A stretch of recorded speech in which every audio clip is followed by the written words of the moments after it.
Start हो गया। अब आपका एक लेक्चर स्टार्ट हो रहा है इकोनॉमिक्स का। ध्यान रखना, आपने टोटल 4 लेक्चर हैं।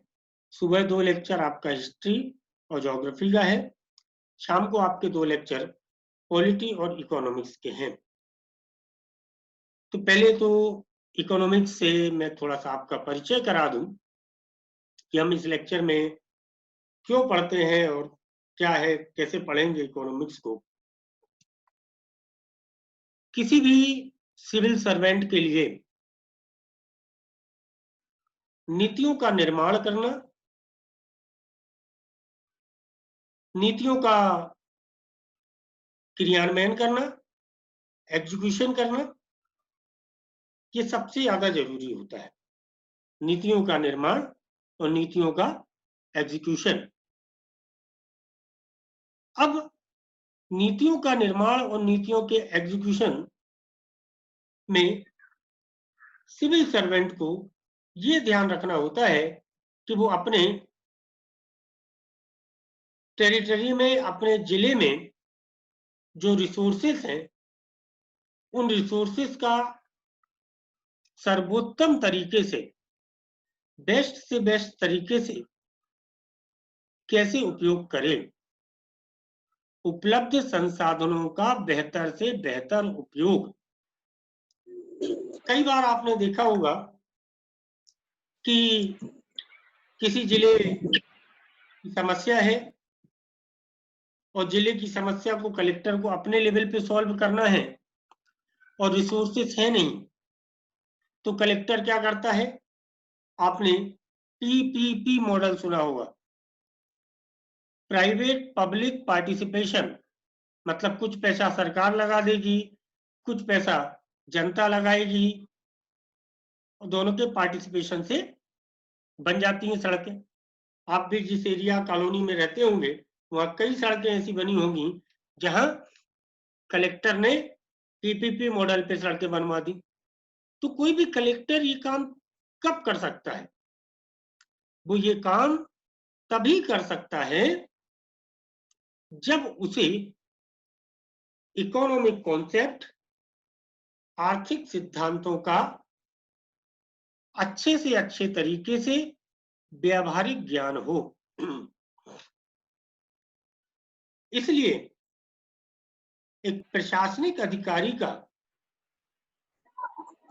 अर्थव्यवस्था का ज्ञान होना जरूरी हो जाता है। यही कारण है कि सिविल सर्विस एग्जामिनेशन में हर स्टूडेंट को इकोनॉमिक्स पढ़ाई जाती है, क्योंकि प्रशासनिक अधिकारी के कार्यप्रणाली में, उसके प्रोफाइल में इकोनॉमिक निर्णय भी लेने उसको पड़ते हैं। जहां तक एग्जाम की हम बात करें तो यूपीएससी लेवल में इकोनॉमिक्स बहुत जरूरी होती है। कई बार 20% पेपर तक इकोनॉमी से आ जाता है। 20% पेपर इकोनॉमी से आ जाता है। तो दूसरी तरफ मेंस में एक पूरा पेपर है, economic and social development. Mains में एक पूरा पेपर है, इकोनॉमिक एंड सोशल डेवलपमेंट। मतलब आप जो इकोनॉमिक्स अभी पढ़ेंगे, इससे लगभग 20 क्वेश्चन आपके प्री के तैयार होंगे। और मेंस का मैं ये तो नहीं कहता, क्योंकि अब ये बेसिक क्लास है, मेंस का लगभग 60 to 70% तैयारी आपकी इकोनॉमी के पेपर की हो जाएगी। फिर एक बार इकोनॉमी हम मेंस के लिए अलग से पढ़ेंगे। ये कॉन्सेप्ट है। अब इकोनॉमिक्स में पढ़ा क्या क्या जाता है, इसको समझ लेते हैं। कुछ लोगों ने यदि 12th में इकोनॉमिक्स रही हो तो वो थोड़ा बहुत इस बात को समझते होंगे कि इकोनॉमिक्स में क्या पढ़ा जाता है। इकोनॉमिक्स में पढ़ा जाता है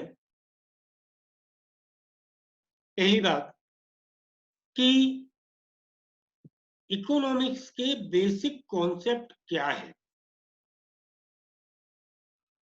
बेसिक कॉन्सेप्ट क्या है? इन्फ्लेशन क्या है, मार्केट क्या है, इकोनॉमी कितने प्रकार की होती है, मार्केट में कौन कौन से फैक्टर इन्वॉल्व होते हैं। मतलब एक प्रकार से हम इकोनॉमी को एक विषय के रूप में पढ़ते हैं, विषय का ज्ञान। दूसरा, हमें इकोनॉमी में ये पढ़ना है कि जो विषय का ज्ञान है उसका एप्लीकेशन कैसे किया जाता है, उस विषय के ज्ञान का एप्लीकेशन कैसे करेंगे, अप्लाई कैसे करेंगे। मतलब इकोनॉमिक्स दो तरीके से पढ़नी है, एक सैद्धांतिक रूप से और दूसरा व्यवहारिक रूप से। व्यवहारिक रूप से तब तक नहीं पढ़ सकते जब तक कि आपको सैद्धांतिक रूप से उसकी सही जानकारी, सही ज्ञान ना हो। क्लियर? शुरू कर देते हैं। आज कोई पीपीटी नहीं दिखा रहा हूं इसमें, पहले एक स्टोरी टाइप की सुना के इकोनॉमिक्स पढ़ने के लिए आपके मन में थोड़ी सी क्यूरियोसिटी पैदा कर रहा हूं।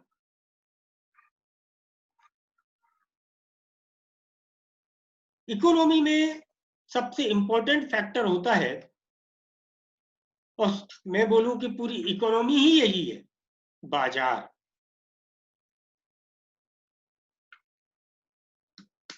मार्केट।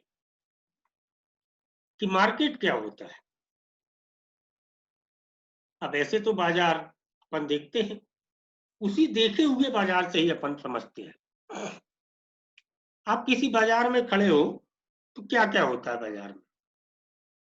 अब ये मत बताना कि बाजार में लड़ाई झगड़े होते हैं, गाय घुस आती है। बाजार में क्या क्या होता है? एक विक्रेता होता है जो अपने प्रोडक्ट को बेचने के लिए बाजार में आया हुआ है।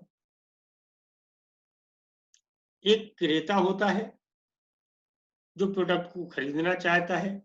मतलब एक बायर, एक सेलर, दो प्राणी हो गए। कोई वस्तु होती है जिसको बेचा और खरीदा जाता है, तीन चीजें हो गई। मतलब विक्रेता, क्रेता और वस्तु, गुड्स।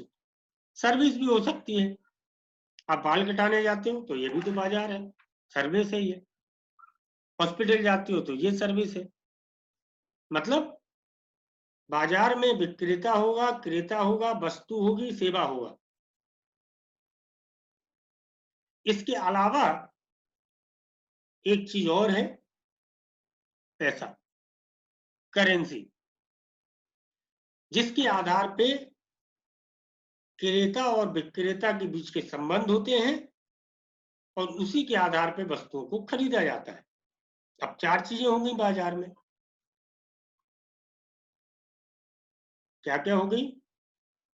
क्रेता, विक्रेता, वस्तु या सेवा, चौथा करेंसी। अब एक पांचवा एलिमेंट होता है जो आपको दिखाई नहीं देता। मैंने अभी 2 सेकंड पहले, 5 सेकंड पहले बोला था कि क्रेता और विक्रेता का संबंध करेंसी के आधार मालूम नहीं कि हमको कोई जानकारी नहीं है। तेरे पास फोन है? देखो, क्रेता और विक्रेता का संबंध करेंसी के आधार पर है। वो आपको ये देखना है कि बाजार में कीमतें कैसे निर्धारित होती हैं। कई बार आप बाजार में कोई चीज खरीदने जाते हो तो अक्सर आप लोगों को बोलता हुआ ये सुन लेते हो कि यार अब तो सरकार ने इस पे टैक्स कम कर दिया, अब तो इसकी कीमत गिरनी चाहिए। कुछ नहीं हो तो पेट्रोल पंप पे तो ये सुन ही लेते हो आप कि भैया अब तो क्रूड ऑयल बिल्कुल सस्ता हो गया और पेट्रोल की कीमतें बढ़ती जा रही हैं। मेडिकल स्टोर पर सुन लेते हो कि इस दवाई को सरकार ने तो जीवन रक्षक घोषित कर दिया है, तो इसकी कीमतें तो बिल्कुल कम होनी चाहिए। मतलब एक कोई एलिमेंट है जो कीमतों को डिसाइड कर रहा है। तभी मैंने आपको 3 एग्जाम्पल बताए कि टैक्स कम हो गया, क्रूड ऑयल की कीमतें कम हो गई। इसमें क्या कौन कर रहा है कीमतों को कम ज्यादा? गवर्नमेंट। कैसे? कभी टैक्स कम करके, कभी टैक्स को बढ़ा के। फिर इसी बाजार में सब्जी वाले के यहां भी जाते हो आप, तो सब्जी वाले के यहां आप ये देखते हो अक्सर आज ही चले जाना, 2 मिनट खड़े रहना, ये डायलॉग सुनने मिल जाएगा कि भैया अब तो प्याज खूब हो रही है, खूब आ रही है बाजार में, अब क्यों महंगी है? यही इकोनॉमिक्स है। जिस व्यक्ति ने आपको ये बोला ना कि प्याज मार्केट में खूब आ रही है, मतलब सप्लाई बहुत ज्यादा है और डिमांड तो उतना ही है, आदमी प्याज एक लिमिट तक ही खाएगा। तो अब सप्लाई बहुत ज्यादा है, तो अब क्यों कीमतें बढ़ रही हैं? मतलब इतनी 5 मिनट ये सब बताने का ये था कि बाजार में 5वां एलिमेंट होता है जो वस्तुओं की कीमतों को डिसाइड करता है, और वो एलिमेंट 2 तरीके से हो सकता है। या तो सरकार वस्तुओं की कीमतों को डिसाइड कर दे, टैक्स घटा के, बढ़ा के, सब्सिडी दे के, मिनिमम सपोर्ट प्राइस के माध्यम से, किसी भी तरीके से। या तो सरकार वस्तुओं की कीमतों को निर्धारित करे, नहीं तो जो दूसरा डायलॉग सब्जी वाले के हमने सुना था कि डिमांड और सप्लाई आपस में संतुलित रहे, या डिमांड और सप्लाई के आधार पर वस्तुओं की कीमतें निर्धारित हो। तो ये इतना अभी हमने जितना पढ़ा उसको एक लाइन में कैसे बोलेंगे? इकोनॉमिक्स में सबसे इंपॉर्टेंट होता है बाजार। बाजार में बेसिक 5 एलिमेंट होते हैं। बाजार में बेसिक 5 एलिमेंट होते हैं। कौन कौन से 5 एलिमेंट? कुछ लोग अभी आए हैं यार क्लास में। कौन कौन से 5 element? Buyer, seller, goods and service, currency, और 5वां रेगुलेटर। रेगुलेटर मतलब जो कीमतों को घटाता बढ़ाता है। अब ये रेगुलेटर सरकार भी हो सकती है, और दूसरा डिमांड और सप्लाई के आधार पर भी कीमतें घट बढ़ सकती हैं। अभी हम पहले इसी रेगुलेटर को और स्पष्ट समझ लेते हैं, क्योंकि आगे हम जो पढ़ेंगे वो इससे बहुत संबंधित है। पहली बात आई डिमांड और सप्लाई से कैसे कीमतें घटती बढ़ती हैं। ये तो सबको पता भी होगा। यदि वस्तु की डिमांड बढ़ती है, डिमांड बढ़ रही है वस्तु की, और सप्लाई उतनी ही है, और सप्लाई उतनी ही है, तो मतलब इसका क्या हुआ? खरीदार ज्यादा हो गए और मार्केट में वो वस्तु कम है, तो दुकानदार क्या करेगा? वस्तु के रेट बढ़ा देगा। जैसे नवरात्रि के समय फल महंगे हो जाते हैं, क्योंकि सप्लाई उतनी है, डिमांड बढ़ गई।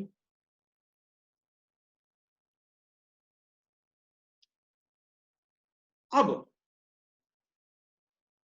सप्लाई बहुत ज्यादा बढ़ गई, जैसे इस साल प्याज बहुत बम्पर हुई, सप्लाई बहुत हुई मार्केट में, और डिमांड तो उतना ही है। लोग प्याज को ऐसी सूखी थोड़ी खा लेंगे, फल समझ के, जितना खाते उतने ही खाएंगे, तो डिमांड तो उतनी ही है। तो प्याज के रेट देखो आप कितने कम हो गए थे अभी गर्मियों में। मतलब सप्लाई बढ़ेगी, डिमांड उतनी ही रहेगी, तो वस्तुएं सस्ती हो जाएंगी। दूसरी बात, डिमांड बढ़ेगी, सप्लाई उतनी ही रहेगी, तो वस्तुएं महंगी हो जाएंगी। अब सुनने में तो ये अच्छा लगता है कि सप्लाई ज्यादा हो जाए और डिमांड उतनी ही रहे तो वस्तुएं सस्ती हो जाएंगी, लेकिन ये इकोनॉमिक्स के लिए अच्छा नहीं है। जैसे अपन ने प्याज का उदाहरण लिया, तो जिनने अपने घर में प्याज उगाई थी, अपने खेत में प्याज उगाई थी, अब प्याज खूब हो गई तो वो किसान तो घाटे में हो गया ना, कि सप्लाई बहुत ज्यादा हो गई और डिमांड तो उतरी है, 2 रुपए किलो प्याज बेचनी पड़ रही है उसको मंडी में, तो ये भी अच्छा नहीं है। मतलब डिमांड और सप्लाई के बीच एक संतुलन होना चाहिए। तो पहला फैक्टर हमने जो समझा वो ये समझा कि डिमांड और सप्लाई कैसे बाजार को, कीमतों को नियंत्रित करते हैं। दूसरी बात यह है, मैंने कहा था कि सरकार भी मार्केट को नियंत्रित करती है। अब वो कैसे करती है वो समझ लेते हैं। तो आज अपना एक टॉपिक हो जाएगा बाजार। सरकार मार्केट को कैसे नियंत्रित करती है। सुनना बहुत ध्यान से, अपन उसी प्याज से ही समझ लेते हैं। मान लो इस बार बहुत प्याज हुई, खूब प्याज हुई, मतलब सप्लाई मार्केट में बहुत ज्यादा है। तो किसान क्या करता है, प्याज के दाम को सस्ता करके बेचता है कि बिक जाए किसी तरीके से। हर किसान यही सोचता है। तो मंडी में जो प्याज खरीदने वाले होते हैं वो कहते हैं भैया 2 रुपए किलो में खरीदेंगे प्याज। कोई किसान कहता है नहीं भैया हम तो 5 रुपए से किलो से कम में नहीं बेच पाएंगे। पहले मत बेचो, तुम्हारी नहीं खरीदना हमें, वो बाजू वाला उसके यहाँ बहुत ज्यादा प्याज है, उसके यहाँ से हम 2 रुपए 3 रुपए में खरीद लेंगे। तो वो किसान भी मजबूर हो जाता है 2-3 रुपए में बेचने के लिए। लेकिन यदि किसान 2 रुपए 1.5 रुपए 3 रुपए में प्याज बेचेगा मंडी में, तो बेचारे ने जो साल भर खेती की, बुआई की, कटाई की, सिंचाई की, तो उसके तो इसी के पैसे नहीं निकल पाएंगे उस प्याज को बेचने पे। और साल भर उस खेत में मजदूरी की, उस मजदूरी का पैसा कहाँ गया। पता चला उसने जितना उस प्याज को उगाने में लगा दिया और प्याज बहुत उग गई और सभी लोगों के यहाँ प्याज बहुत हो गई, तो मार्केट में 2 रुपए में बेचने के लिए मजबूर हो गया वो। तो कस्टमर तो खुश है कि सस्ती मिल रही है प्याज, लेकिन वो किसान तो बेचारा आत्महत्या कर लेगा, क्योंकि उसने तो सब कर्ज लेके किया था और उस प्याज को बेचने पे उसको बिल्कुल कुछ मिला ही नहीं, वो तो घाटे में हो गया। तो ये तो किसानों के लिए खतरा हो गया। अब जो भारत सरकार है वो तो वेलफेयर स्टेट है, कल्याणकारी राज्य है। सरकार ऐसा कैसे होने दे सकती है कि किसान घाटे में चला जाए, आत्महत्या कर ले।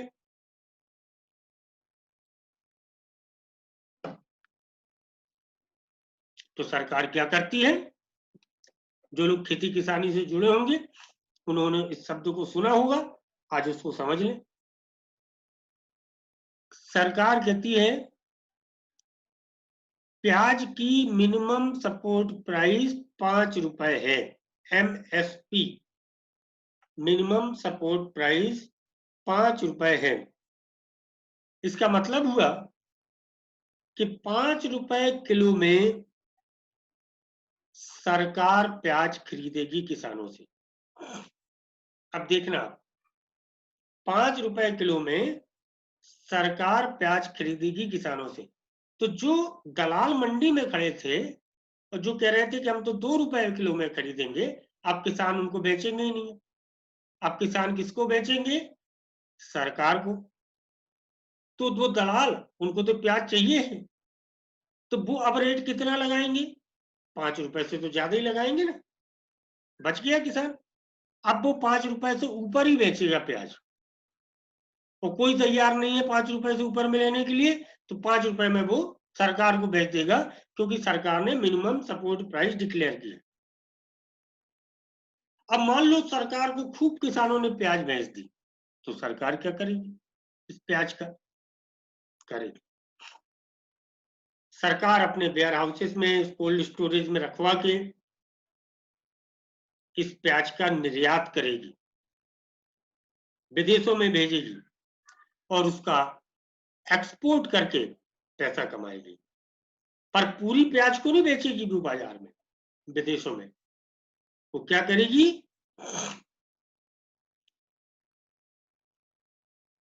कुछ प्याज रख लेगी, क्योंकि इकोनॉमिक्स को सरकार समझती है। कुछ प्याज क्यों रख लेगी, आते हैं अभी एग्जाम्पल में।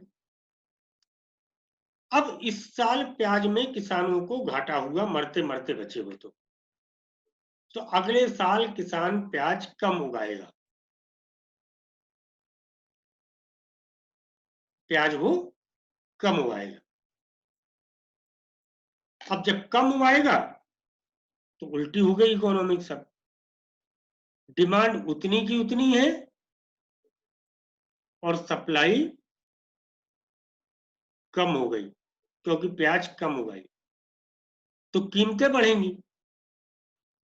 कीमतें 100 रुपए किलो हो गई, पता चला प्याज की कीमतें बहुत ज्यादा बढ़ गई, 100 रुपए किलो हो गई।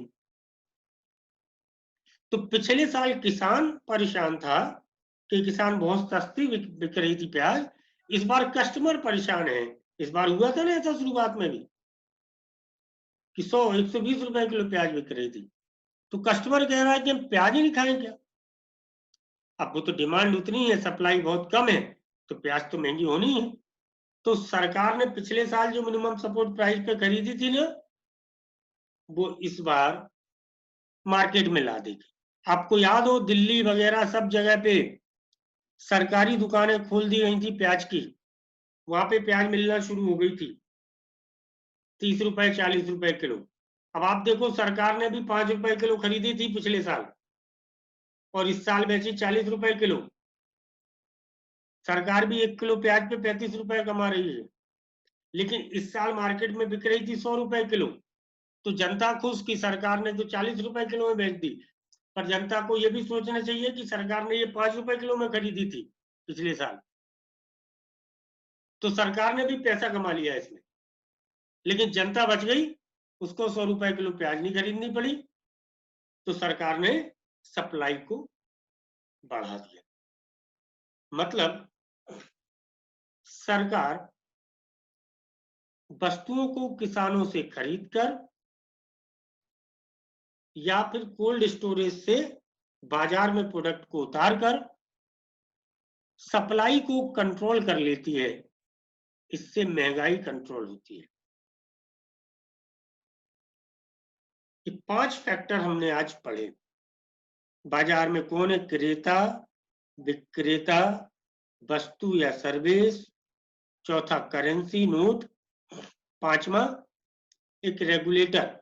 रेगुलेटर वो डिमांड और सप्लाई हो सकती है, और रेगुलेटर वो सरकार भी हो सकती है। जब सरकार बाजार में कोई इंटरफियर नहीं करती, जब सरकार बाजार में कोई इंटरफियर नहीं करती तो उसको बोलते हैं बाजार आधारित अर्थव्यवस्था, और इसी को बोला जाता है पूंजीवादी अर्थव्यवस्था। इसी को बोला जाता है पूंजीवादी अर्थव्यवस्था। इसकी शुरुआत कहां से हुई, सन 1776 1776 में एक इकोनॉमिस्ट थे, एक अर्थशास्त्री थे, जिनका नाम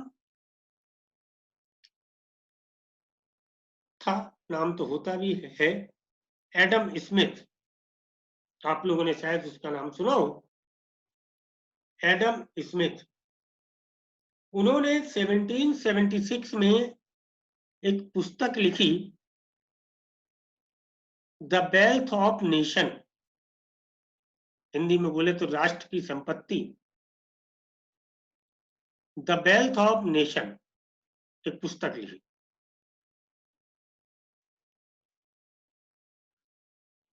इस पुस्तक में उन्होंने कहा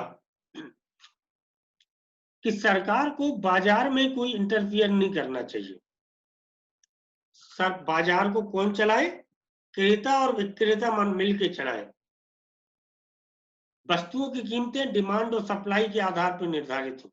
कि मिनिमम सपोर्ट प्राइस जैसा कोई कॉन्सेप्ट ना हो, जिससे बाजार में लाभ कमाने की प्रवृत्ति बढ़े।